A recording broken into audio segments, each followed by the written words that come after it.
WHGE 95.3 FM. Coming up, the Open Eye.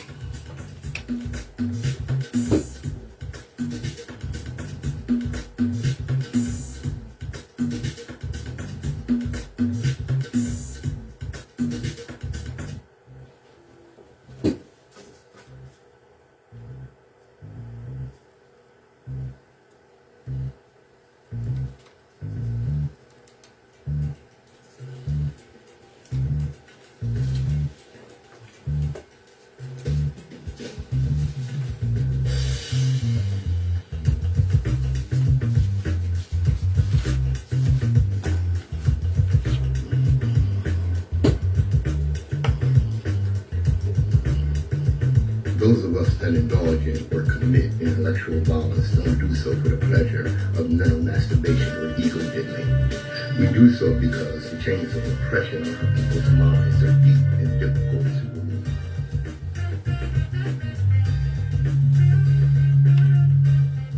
Good morning, my children of the sun. Welcome to the Open Eye on WHGE 95.3 FM. I'm your host and third eye optometrist, Patrice Gibbs, here to get that eye open. Yesterday, I brought my laser surgery equipment today. I sure did. Yeah, every generation has its purpose. Ours is to reveal the truth and reverse the brainwashing. Yeah, and just like I say in my opening, we do this because the chains of oppression on our people's minds are deep and difficult to remove. Let me get my disclaimer out the way right quick. Right there it is. The views and opinions expressed on the Open Eye are those of the hosts, guests, and contributors, and do not reflect the policy or position of WHGE 95.3 FM, nor our sponsor, the Delaware Center for Homeless Vets. Any content provided by Open Eye's hosts, guests, or contributors are theirs and are not intended to malign any religion, ethnic group, company, or individual. All right. Let's get them started.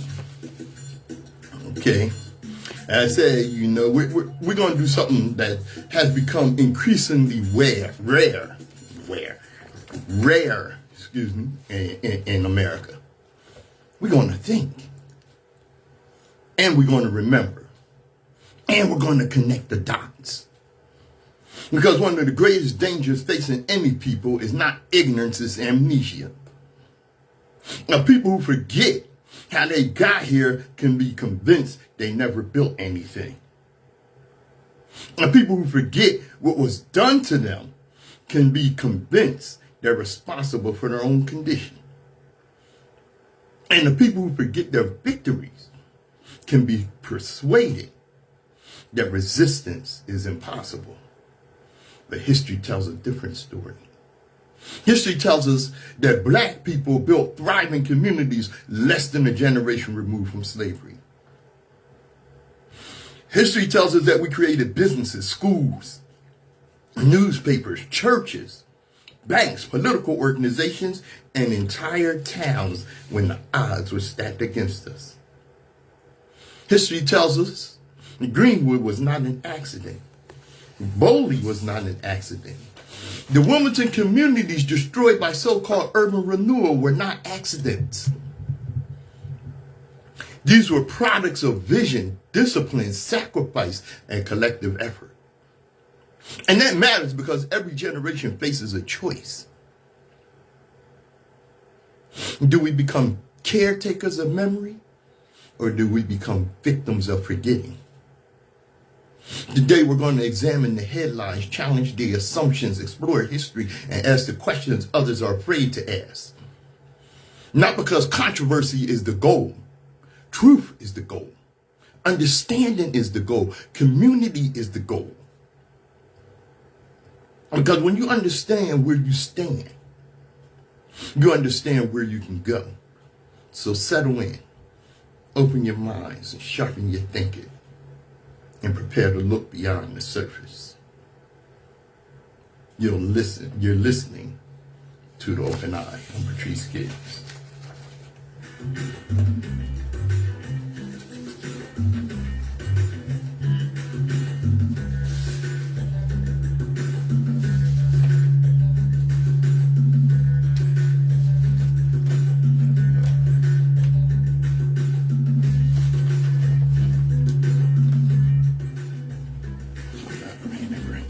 Hey, Sherry, I see you there, sister. What's up there, brother Vaughn? All right. WHGE 95.3 FM. Let's get to work. Okay. Now, most of us by now have heard about Tulsa. We talk a lot about Tulsa. You still see a lot about it online. I saw one of the man-made menace from the Orange Disasters regime being questioned by a congresswoman. And I'm pretty sure she was the education secretary or something. Okay. The sorry hussy claims she never heard of Tulsa. And we do talk about it a lot. But here's the problem. First of all, Tulsa was not a miracle. It was a blueprint. The thing is, everybody knows how Greenwood died. Everybody has seen the photographs of smoke rising over Tulsa. Everybody has heard about the planes, the mobs, the fire, the destruction. Everybody knows the story of the massacre. But here's the question nobody asks. How did Greenwood live? Because before they burned it down, black people had built it up. And that part of the story terrifies people more than the ashes. Greenwood did not appear by magic. It was not charity. It was not government benevolence. It was not a gift from white America. It was the product of black vision, black discipline, black cooperation, and black economics. The formerly enslaved and their descendants came to Oklahoma looking for opportunity. Some arrived during the Great Migrations. Others came as freedmen connecting to native nations. They purchased land, opened businesses, started newspapers, built churches, organized schools. Most importantly, they understood something many of us have forgotten. A dollar is a soldier. They circulated that soldier through their community. The barber bought from the grocer bought from the tailor bought from the pharmacist. Sound familiar? The pharmacist deposited money in a black-owned bank. The black bank financed another black business. Over and over again. The same dollar worked multiple jobs before it left the neighborhood. That wasn't segregation as a social ideal. It was economic strategy and economic necessity. If the doors of white institutions were closed, black people built their own doors. Oh, and what doors they built. Yeah, because Greenwood had doctors, lawyers, teachers, entrepreneurs, real estate agents, restaurants, hotels, theaters, beauty shops, insurance companies, newspapers, and professional offices. People often call it Black Wall Street. But that nickname, it almost understates what it was. Because Wall Street was just a financial district. Greenwood was a complete ecosystem. It was a functioning black city within a city. Children could grow up seeing black ownership as normal. They could see black professionals as normal. They could see black wealth as normal. Imagine what that does to a child's mind. Imagine growing up where success has your face, where authority has your face, where excellence has your face. That was Greenwood's real power. Not the buildings, the psychology. The belief that black people could govern, build, create, and prosper without permission. That's what made Greenwood dangerous, not because it was failing, because it was succeeding. The same thing happened in Wilmington's East Side. The same thing happened in Durham's Heidi district. The same thing happened in Rosewood. The same thing happened in dozens of black communities across America. Whenever black people were given even a narrow opening, they built institutions. Whenever they built institutions, wealth followed. Whenever wealth followed, power followed. And whenever power followed, opposition followed. That is the historical pattern. But understand this. The lesson of Tulsa is not merely that Greenwood was destroyed. The lesson is that Greenwood existed at all. Think about it. The people only a generation removed from slavery built one of the most prosperous black communities in American history. No federal grants, no diversity programs, no corporate inclusion initiatives, no special favors. Just vision, organization, sacrifice, and a relentless determination. Because we never had any special favors. And that's a part of the story that should inspire us. We didn't need any special favors. Because if Greenwood could rise under conditions of 1900, what excuse do we have today with all the tools available to us? Tulsa's greatest lesson is not its death. Its greatest lesson is in its life. The massacre proved what hatred can destroy. Greenwood proved what black people can build. And if it built once, it can build again. It can build again. Maybe not in the same form, maybe not in the exact same place, but the principles remain unchanged. Build institutions, support each other, own something, teach something, create something, circulate resources. Think beyond individual success and toward community success. Because Greenwood was never just a location on a map. It was an ideal. And ideals are much harder to burn. See, I want you to remember how Greenwood, they want you to remember how Greenwood died. Oh yeah, they do. I want you to remember how Greenwood lived. This is the Open Eye.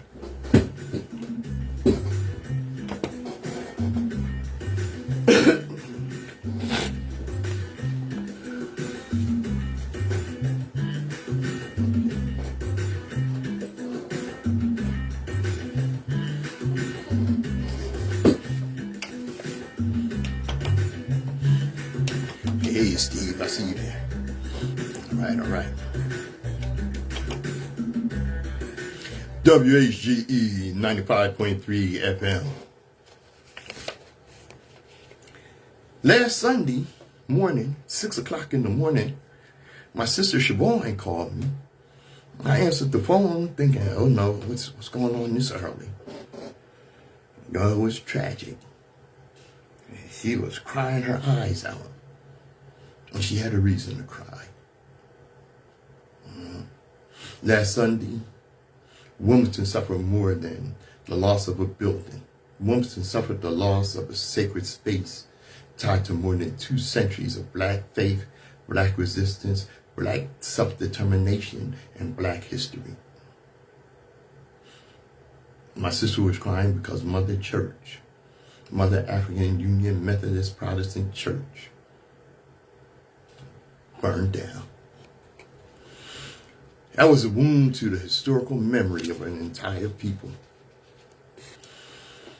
And tragedy forces us to remember something too many have often forgotten. The black church was never just a church. I can trace at least 6 generations at Mother African Union Methodist Protestant Church. And my sister and I truly believe that our family probably dates back to the beginning. And we remember that it was never just a church. The black church was our first university. It was our first social service agency. It was our first community center. It was our first political organization. The black church was our first freedom school. And it was our first bank of trust and mutual aid. Long before there were government programs, social workers, nonprofits, or civil rights organizations, there was the black church. During slavery, the black church sustained the spirit of a people held in bondage. It served as a station on the Underground Railroad. It nurtured abolitionists. It educated the uneducated. It provided fellowship to those whose families had been shattered by slavery. It became the place where African people, stripped of almost everything else, could begin rebuilding community. When newly freed black people arrived in unfamiliar towns after emancipation, they knew exactly where to go. Find the black church. There you will find food and shelter, a job, family, and hope. And here in Wilmington, one of the most important examples of that tradition stood for generations. Mother African Union Methodist Protestant Church traces its roots to the struggle of black Wilmingtonians who grew tired of being treated as second-class worshipers in white-controlled churches. Led by the remarkable Peter Spencer, a formerly enslaved man who purchased his own freedom and educated himself, they demanded something revolutionary for the early 1800s. The right to govern their own spiritual lives. When white authorities refused to grant them meaningful control over the church they had built with their own labor and money, Spencer and his followers walked away. In 1813, they founded what became the African Union Church movement, establishing one of the earliest independent black religious organizations in American history. Some records even place Peter Spencer's incorporation of his church before that of Richard Allen's denomination in Philly. Think about that. In an America where black people were still enslaved, Peter Spencer was building black institutions. While others saw property, he saw people. While others demanded obedience, he demanded dignity.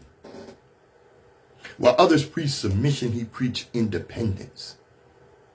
And from that vision came something extraordinary. The August Quarterly. What began as a church gathering became the oldest African-American festival and the oldest folk festival in the nation. Tens of thousands came. Free blacks from the north, enslaved blacks from the south, carrying temporary passes, families reuniting. Food was shared. Songs were sung. Religious freedom was celebrated with a joy and intensity that transformed Wilmington into one of the most important centers of black cultural life in America. French Street overflowed. The East Side overflowed. Wilmington overflowed. For one glorious week, every year, descendants of Africa gathered to celebrate not merely survival, but freedom. Yet the story of Mother Church is also the story of a mistake repeated too often in black America. Urban renewal. That phrase sounds harmless enough. But in city after city, urban renewal often meant black removal. James Baldwin. Historic neighborhoods disappeared. Thriving black business districts vanished. Cultural landmarks were sacrificed. And too often, we were told it was all for progress. In 1970, Mother Church's historic home was demolished in the name of urban renewal. The very institution that had survived slavery, discrimination, segregation, and generations of struggle could not survive the wrecking ball of modernization. The original sanctuary was gone. The celebration that once drew thousands was reduced to a simple wreath laying ceremony attended by a handful of people.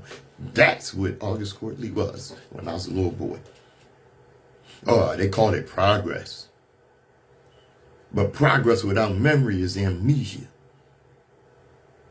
Progress without preservation is abandonment. Progress that destroys the institutions that carried us through our darkest hours is not progress at all. It's a loss. That is why the fire in Mother Church hurts. Because it reminds us how fragile history can be. A building can burn in hours.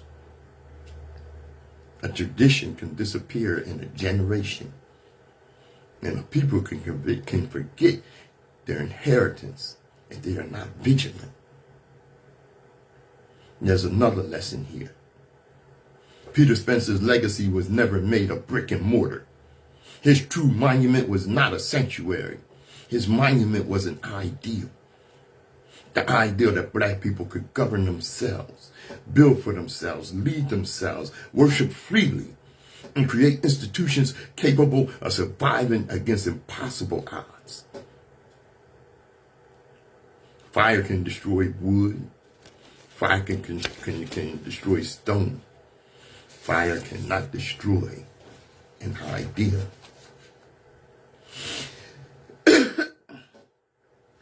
As Wilmington mourns this loss, we should also remember our responsibility. History survives only when people choose to protect it, teach it, support it, and pass it on. Mother Church burned, but the story must not. The building may be damaged. The legacy cannot be. If we truly honor Peter Spencer and those who came before us, then this tragedy should not mark the end of anything. It should remind us why these institutions matter in the first place. For more than 200 years, Mother Church stood as a testament to black faith, black freedom, and black self-determination. Now the question is whether we will be worthy of that inheritance. For the open eye, I'm reminding you that history is not what happened. History is what we choose to remember. And when we forget the institutions that carried us through slavery, segregation, and struggle, we risk losing far more than buildings. We risk losing ourselves.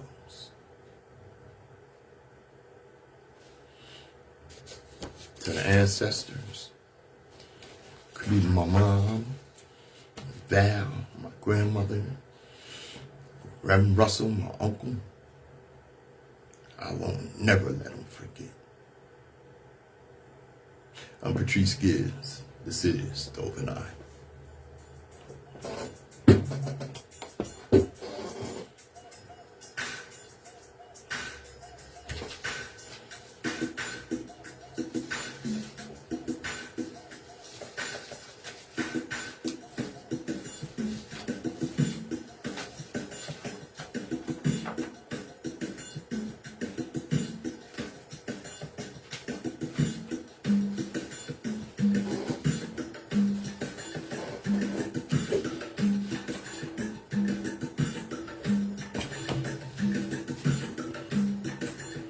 WHGE 95.3 FM. I know I've talked about it before. I want to pinpoint it home here. Recently saw a photo of the Marriott Hotel. It was on Front and French. I don't personally remember it. I think it was gone before I came along, but it may not have been. You know, there's a story Americans tell themselves about cities like Wilmington. The story goes something like this. The city declined because crime increased. People moved away, businesses left. The economy changed. Downtown simply became obsolete. Yeah, that's right, Steve. A lot of great music came out of the black church. Yeah, but downtown didn't simply become obsolete. That's a comforting story, and it's wrong. Wilmington did not simply decline. Much of what made Wilmington work was deliberately dismantled. And nowhere was that damage greater than in the black community. The cruel irony is that the destruction of black Wilmington did not merely hurt black Wilmington. It crippled the economic vitality of the whole city. For generations, black Wilmingtonians built communities under conditions that would have broken lesser people. Excluded from many institutions, denied equal access to housing, credit, and employment, they nevertheless built churches, businesses, civic organizations, social clubs, newspapers, thank you, Ralph, mutual aid societies, and commercial corridors that generated wealth, stability, and community. The lesson of black Wilmington is the same lesson demonstrated in Greenwood, Tulsa, Durham's Heidi district, Detroit's Black Bottom, and countless other communities across America. When left with even a little room to breathe, black people built. Don't you ever forget that. They built despite segregation, discrimination, and even violence. And they built despite exclusion from much of the nation's economic machinery. Yet during the 20th century, city planners across America became convinced that older urban neighborhoods were problems to be solved rather than assets to be strengthened. And the result, the grand delusion known as urban renewal. Oh, the theory sounds noble. The reality was often catastrophic. Entire neighborhoods were condemned. Blocks of homes were demolished. Businesses that had taken decades to establish were uprooted, often without the financial wherewithal to start over. Communities that had developed their own social and economic ecosystems were scattered. The promise was that modern development would replace what was lost. It didn't. Never did. What was once a functioning neighborhood became a parking lot. What once had been a business district became vacant land. Yeah. I remember the blight and the abandonment when I would come up 2nd Street in Uncle Richard's car after they destroyed it. What once had been a community became an office complex that emptied at 5 o'clock. The planners counted buildings. They failed to count relationships. They measured acreage and ignored community. They calculated traffic flow. And they overlooked economic circulation. Because a neighborhood is not simply a collection of structures. It's a network of human connections. The barber knows the grocer knows the pastor knows the landlord knows the mechanic. Money circulates. Information circulates. Trust circulates. Destroy that network, and you destroy something that cannot be rebuilt with concrete and steel. Wilmington learned that lesson the hard way. For much of the 20th century, downtown Wilmington was a thriving urban center. Department stores, theaters, restaurants, hotels, record stores, newsstands, shoe stores, butcher shops, produce markets, and countless small buildings filled the streets. And I remember a hell of a lot of them. I remember how good the peanut stand smelled. I remember going in the back entrance of Wilmington Dry Goods, and you could smell the hot dogs and the popcorn. I remember going to the Warner. Because people came downtown not just because they had to, but because that's where life happened. Downtown was not merely a place of commerce. It was a place of identity. Then came suburbanization. And then came white flight. Then came deindustrialization. And then came urban renewal. And then came the military occupation following the assassination of Dr. King. Each blow reinforced the next. Businesses lost customers. Customers lost services. Neighborhoods lost investment. And the city lost confidence. The tragedy is that policymakers often treated these developments as separate events. They were not. They were cumulative. Each decision weakened the foundation supporting the next. The destruction of black neighborhoods reduced the economic activity. Reduced economic activity discouraged investment. Reduced investment encouraged further flight. Further flight weakened downtown. A weakened downtown generated fewer opportunities, and the cycle repeated itself. By the time many people recognized what was happening, the damage had become self-reinforcing. The city had not merely lost buildings, it lost momentum. That may be the most important lesson of all. Cities run on momentum. People invest where they see opportunity. Businesses open where they see customers. Families stay where they see a future. Once momentum is broken, recovery becomes extraordinarily difficult. This is why Wilmington's story matters. Not because it's unique, but because it's representative.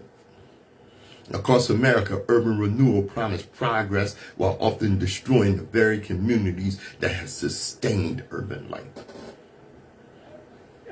The cost was not measured solely in demolished buildings. It was measured in lost businesses, lost wealth, lost institutions, lost confidence, and lost generations. The greatest fallacy of urban renewal was the belief that communities could be removed like pieces on a chessboard, and that prosperity would simply reappear somewhere else. It rarely worked that way. What was destroyed had taken decades to build. What replaced it often lacked the social and economic roots that had made the original community successful. Today, when people look at Wilmington and ask why the city has struggled for so long, they should remember this. A city cannot thrive while destroying the communities that generate its vitality. The damage inflicted on Wilmington was not confined to black Wilmington. It spread outward. It weakened downtown. It weakened commerce. It weakened the tax base. It weakened civic life. And trying to so-called modernize the city, Wilmington helped dismantle the very economic engine that has sustained it.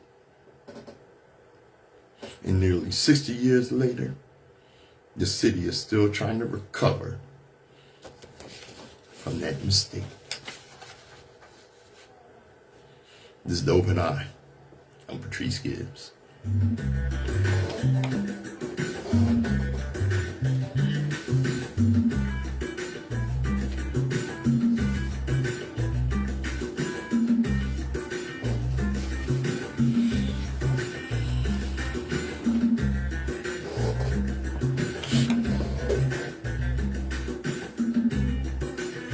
WHGE 95.3 FM. I mentioned a few more things here. A couple of proud moments I had. I remember when the Wilmington Christmas Parade had several bands, high school bands, and other organizations and what have you, marching in the band. I remember I was a Cub Scout. I never made it past the Cub Scout, but that was the one time that I actually marched in the parade. I'd be about 8, 10 years old. Like I said, I never made it past the Cub Scouts. That's another story. But also remember transportation, public transportation. How it connected the neighborhoods to downtown. How you could get downtown. I remember how proud I was and how excited I was when I caught the bus by myself. I was 10, 11 years old. So I could go down to Fell's pet store downtown and buy a couple of lizards. Yeah, money I saved up. But I remember by the time I was a teenager, the buses stopped running at 5 o'clock. Downtown became a ghost town at 5 o'clock. Why? Because the office workers went home. White people went home. I remember the limited buses when we moved to North Wilmington. You would get on the bus, and the bus driver, you were black, all right, and you got on the express bus, the bus driver would put his hand over the coin box. And remind you, this is the limited express. They don't stop in the black neighborhood. Yeah. I tell you, there's a lot of damage. Still haven't recovered. All right, let's move on here. Let me tell you about the racial rules of crime coverage. As a fact, one of the oldest, most enduring habits in American public discourse is this. When a black person commits a crime, America asks what it means about black people. As if we were all complicit in that crime. When a white person commits a crime, America asks what it means about that individual. Okay? So it's not a pathology of the whole race. And that double standard is not an accident, it's a design. Because in this country, crime has never simply been about what happened. It's been about who the public is trained to fear. Now let's break that down. See, when a black suspect is involved, the conversation immediately expands. Suddenly it's about black culture, black neighborhoods, black fathers, black pathology, black crime rates. The individual disappears and the entire race becomes the defendant.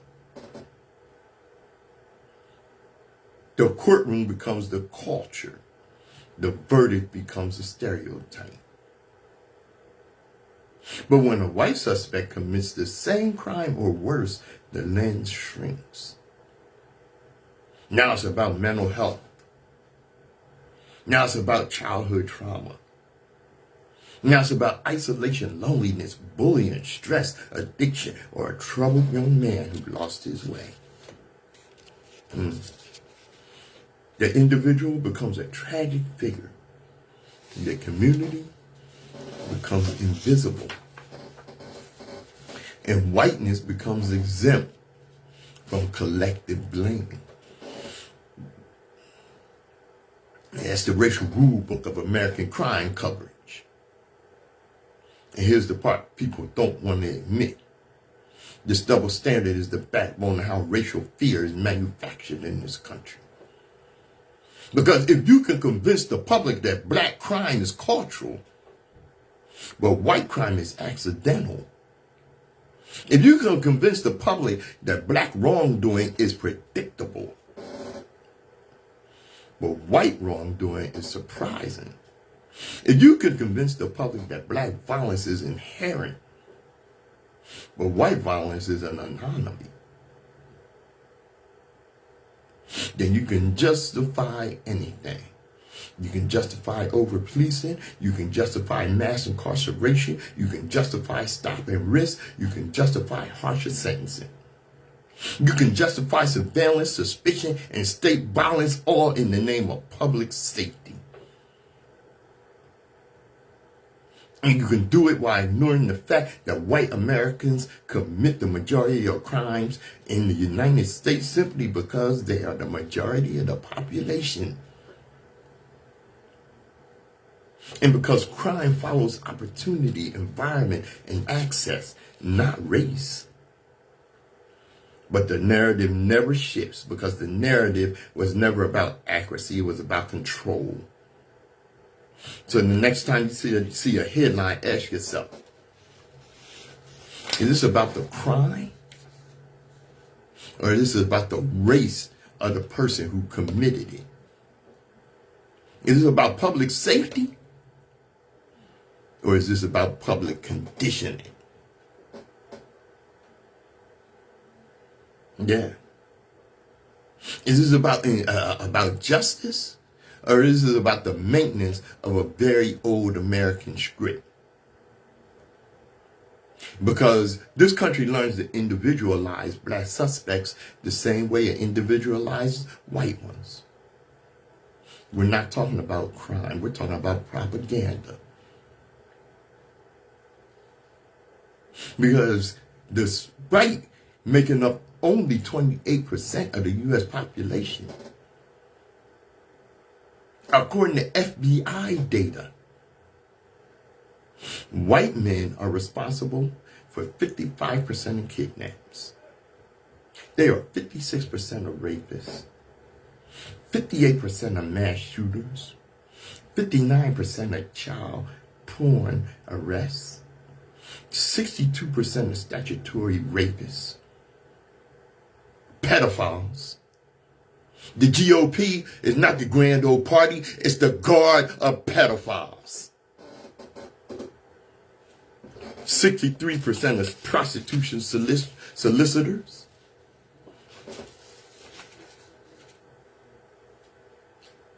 68% of the 1934 NFA offenders. And 75% of incest perpetrators. So we have to ask, is this the action of the individual, or is it the pathology of white male culture? This is the open eye. My eye is open. Is yours.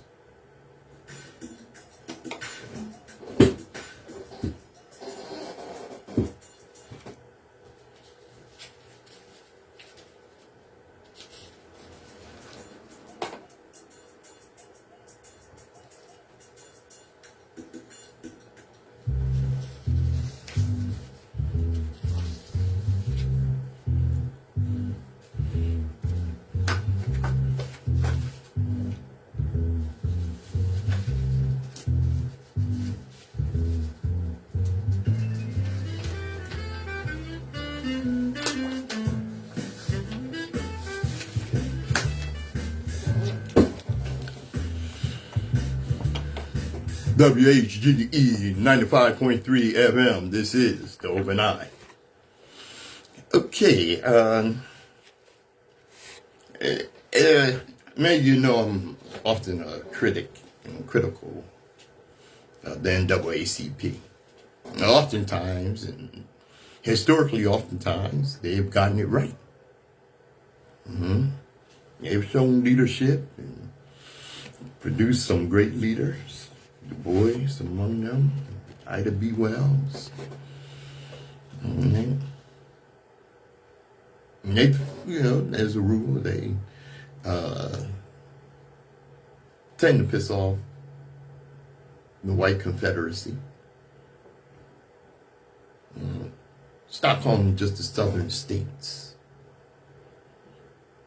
They're still the Confederate states. So the NAACP, especially when it's on, the right track, it's still necessary. They pissed them off with this, their out of bounds campaign. And that sends a blunt message to Southern universities, Confederate universities, You cannot profit from black athletes while staying silent as black voting power is weakened. It's unacceptable. The NAACP is urging black athletes, families, alumni, and fans to withhold support from public universities in the 8 Confederate states until stronger voter protections are restored. Their slogan says it all. No representation, no recruitment, no revenue.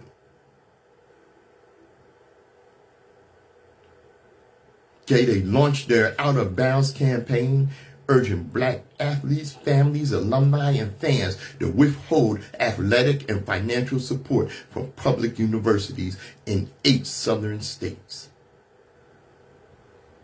8 Confederate states: Alabama, Florida, Georgia, Louisiana, Mississippi, South Carolina, Tennessee, and Texas. Those are the secessionist states. The campaign comes after the Supreme Court's Louisiana versus Calais decision, which critics say weakens Section 2 of the Voting Rights Act and could allow states to withdraw districts in ways that reduce black political representation. And guess what? That's just what the hell those Confederate states did. And they did it quick. The NAACP's argument is direct. Major college sports programs benefit enormously from black athletes, especially in football and basketball, while many of the same states are accused of undermining black voting power. They're not just accused of it, they're actively doing it. The group is encouraging recruits to consider HBCUs, current athletes to use their platforms, and fans to redirect money toward black institutions and communities. This is not about politicizing sports. Sports was already political when black talent became a billion-dollar engine, while black voters fought to be heard. No representation, no recruitment, no revenue.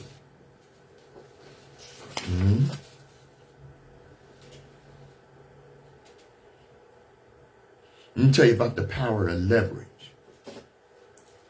Kylan Hill. If you think the NAACP's Outbound Initiative is crazy, let me tell you about Kylan Hill. Got this from, oh Lord, what's the brother's name? I got it from the brother on Facebook. He's been talking about Kylan Hill for a minute, pointing out what this young man had the courage to stand up to. And that courage helped change an entire state. And as I said earlier, the NAACP asked student athletes to consider boycotting schools and states across the Confederacy that are actively working to dilute black political power through racial gerrymandering.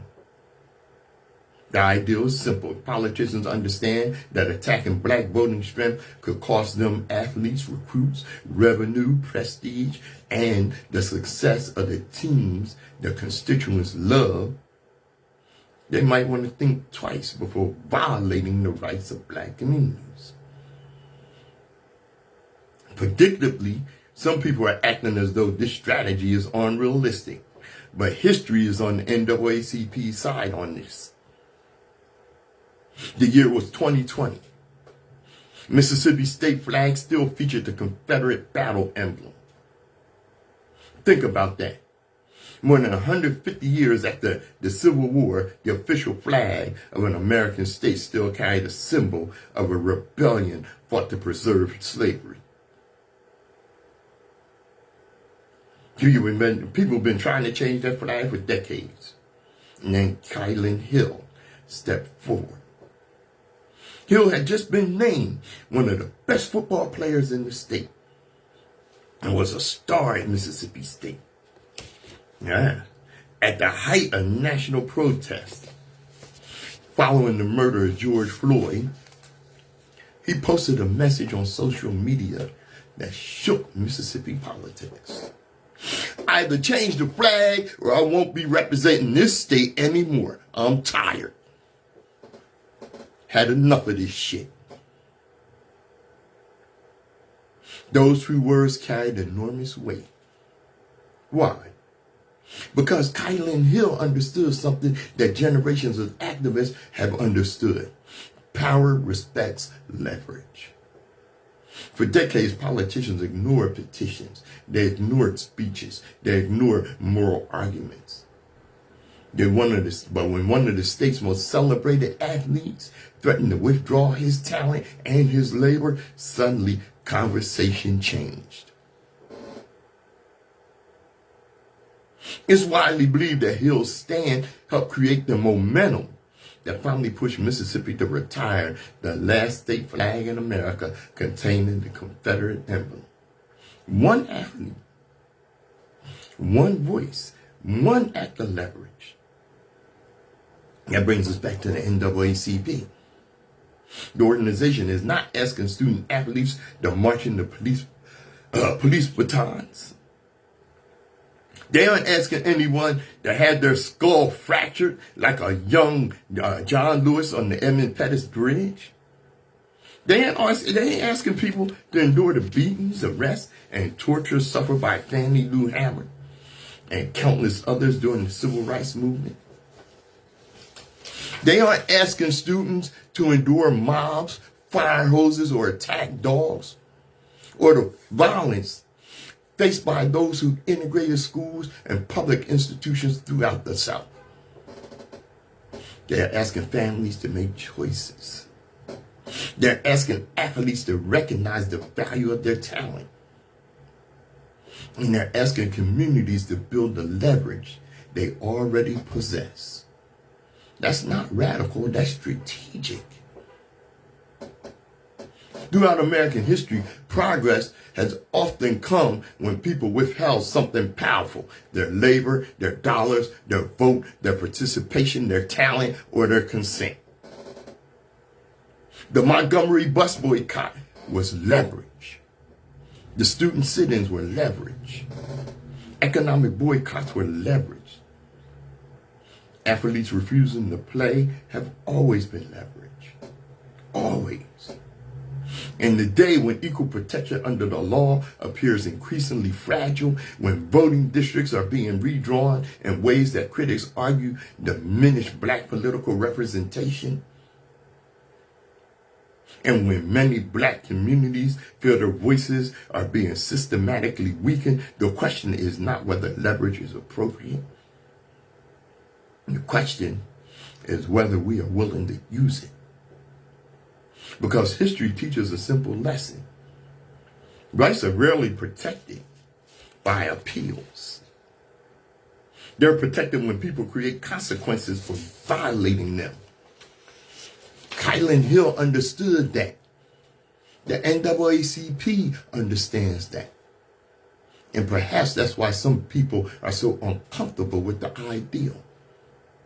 They know that it has and might actually work.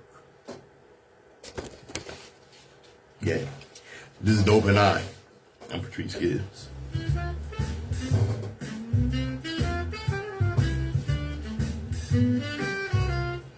Right.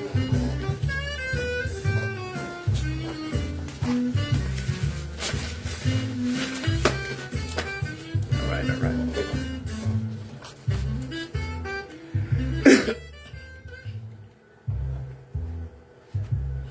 WHGE 95.3 FM, the Open Eye. I saw this brother Keith Boykin talking about that slush fund. This is just a whole big, convoluted, corrupt mess. You talk about corrupt, can't call him a leader. Corrupt politicians. The orange disaster told, hey, hold my beer, let me shut. The Trump administration just announced a $1.8 billion fund to compensate some of Trump's political allies. Think about that for a moment. Imagine if thousands of black Americans stormed the United States Capitol, assaulted police officers, smashed windows, forced lawmakers into hiding, and tried to overturn a presidential election. Then imagine President Obama pardoning them, celebrating them, and cutting checks to them. Are you kidding? America will never stop talking about it. In fact, America would have lost its goddamn mind. But when it's Trump's people, suddenly we're told not to ask questions. Now, let's be clear. The issue isn't whether people who are genuinely wronged by government deserve compensation. The issue is the breathtaking double standard. And this comes after the Trump administration agreed to pay millions to the family of Ashley Babbitt, who was shot while attempting to break into a secured area of the Capitol building during the January 6th attack. It comes after pardons were issued to hundreds of people convicted in connection with the Capitol riot. And now we're talking about billions more flowing through a fund tied to claims of political persecution. Meanwhile, ordinary Americans are told there is never enough money.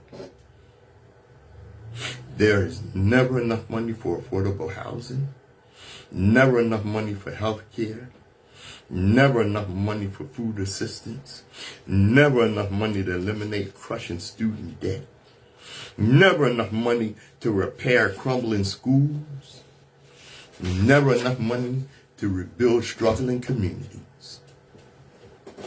But somehow there's always enough money for tax cuts aimed at the wealthy, corporate subsidies, military adventures, luxury government projects, and politically connected beneficiaries. And that's the part that should bother everybody, regardless of your party. Now, I gotta say something in here too. Don't get it mixed. Don't get it mixed. White supremacy is bipartisan. All right. Now, here's the historical irony. In 1862, the federal government compensated slaveholders in the District of Columbia when slavery was abolished there. The people who lost ownership of human beings received compensation. The people who had been owned didn't get a goddamn thing. For generations, descendants of enslaved Africans have argued that the economic consequences of slavery, segregation, redlining, discrimination, and state-sanctioned exclusion deserve serious consideration. And the response has always been the same. We can't afford it. It's too complicated. It happened too long ago. Yet somehow, when the beneficiaries are politically connected allies of powerful people, billions of dollars can suddenly materialize. That contradiction is always impossible to ignore. You kidding me? If America is establishing a principle that government can compensate people for alleged political harms, then Americans have every right to ask why some grievances are treated as sacred while others are dismissed as ancient history. Because what we're witnessing isn't just a debate about money. It's a debate about whose suffering counts, whose losses matter, whose grievances deserve recognition, and whose are expected to be forgotten. That's the question at the heart of this story. Not simply whether money is being spent, but who America believes is worthy of receiving it. And that My Children of the Sun tells you far more about this country than any speech ever could.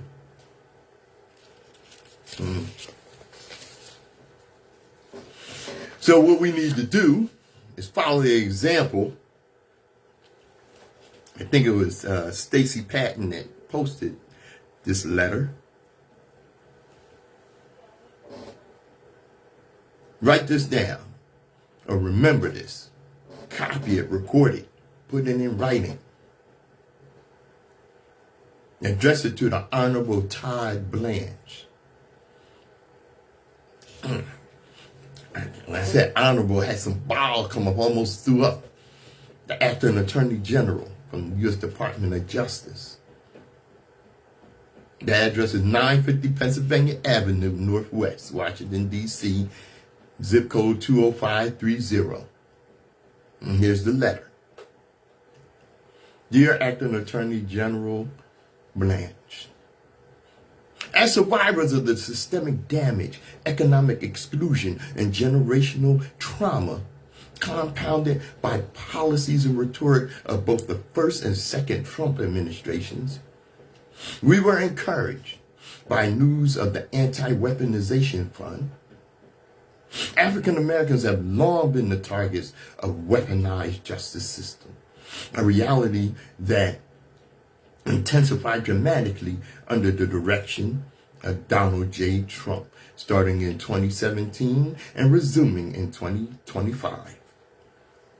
During these administrations, the machinery of government was actively deployed to roll back civil rights protections, disproportionately target black communities with aggressive federal policing, and suppress the political and economic advancement of innocent black Americans. The stress, pressure, and systemic disenfranchisement perpetrated through these federal channels have been politically weaponized against my family and our community for at least a decade. This sustained assault on our financial stability, mental well-being, and faith in American democracy has drained our emotional and generational wealth, destroyed peace of mind, stunted career and housing opportunities, and wreaked profound havoc on our families' health and safety. While the state has historically extracted wealth from our community, this modern era of weaponized governance has only deepened the debt America owes to its African American citizens. I respectfully request $1.3 million in restitution as a formal reparations claim to help repair what remains and build what was systematically denied. The compound cost of this decade-long attack, built upon centuries of uncompensated labor and institutional bias, are difficult to fully enumerate. So expect this amount to change as full accounting continues. There are millions of families just like mine, all remnants of political and racial weaponization, who look forward to recovering under this commission. Sincerely, Patrice Gibbs of the Gibbs family and the Open Eye, UNIA descendant. This is Open Eye. I want my money.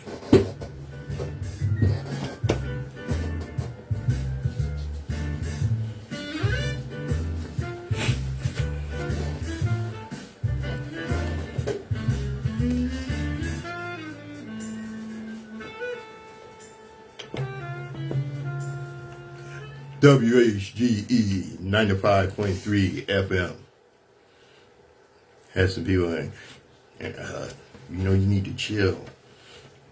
You need to become more mainstream. Sometimes some of that stuff you in there saying, man, it discourages people from following and listening. And sometimes scaring people. I don't give a damn. Let me tell you something. Verily, as I walk through the valley of conformity, I'm wary of the demons who would brand me a heretic for not thinking, acting, and behaving as they do. Hear me now. As I walk through the valley of conformity, I do not tremble. Though the air is thick with the breath of those who fear the sound of an unshackled mind, I see them. The watchers, the whisperers, the wardens of sameness, lurking at the edges of the path, clutching their rules, their rituals, their fragile sense of order. They glare as though my very existence is an offense, as though my refusal to bow is a crime against their quiet kingdom. But I tell you this, there's no holiness in imitation. There's no salvation in surrendering to self. And there's no peace in becoming a shadow of another man's comfort.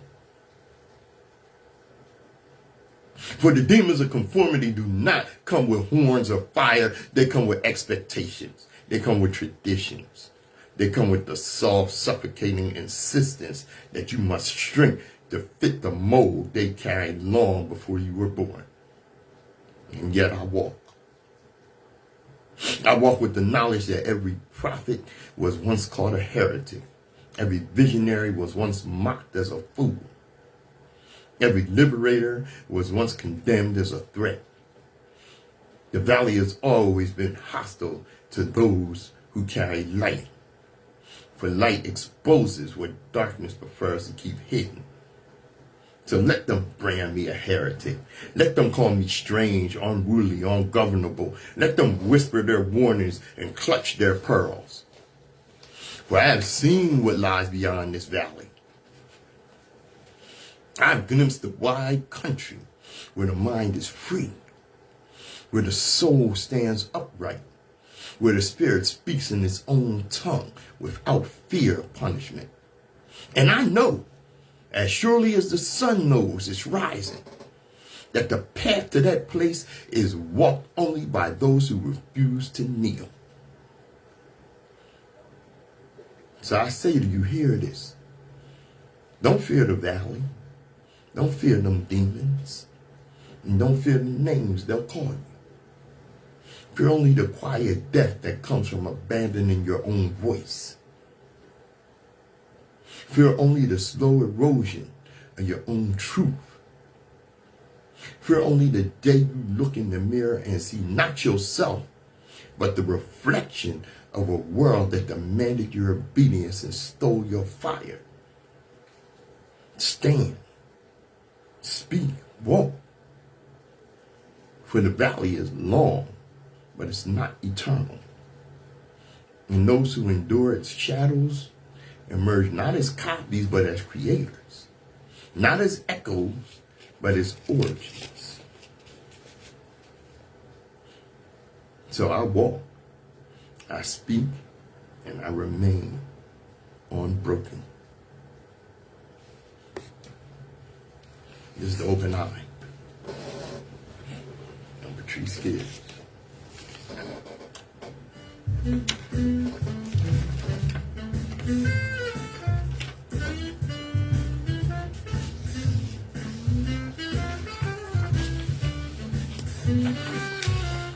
All right. See you there, Anthony. Big ups. Black power indeed. WHGE 95.3 FM, the Open Eye. Well, as we get ready to leave the day, I want to leave you with a final thought. Powerful people have always understood something that ordinary people often forget. The battle is never simply over land or money or elections. The real battle is over memory. Who gets remembered, who gets forgotten, what stories are told, and what stories are buried. Because if you can erase a people's memory, you can erase their expectations. If you can erase their expectation, you can erase their ambitions. And if you can erase their ambitions, you can control their future. That's why history matters. That's why education matters. That's why the truth matters. Not because the past can be changed, but because the future can. Every generation inherits unfinished work. The men and women who came before us did not complete the journey. Neither will we. Our responsibility is to carry the torch a little further than we found it. To learn, to teach, to build, to protect. And to leave something of value for those who came after us. So wherever you at today, keep your eyes open. Question what you're told. Investigate what you're shown. And never surrender your ability to think for yourself.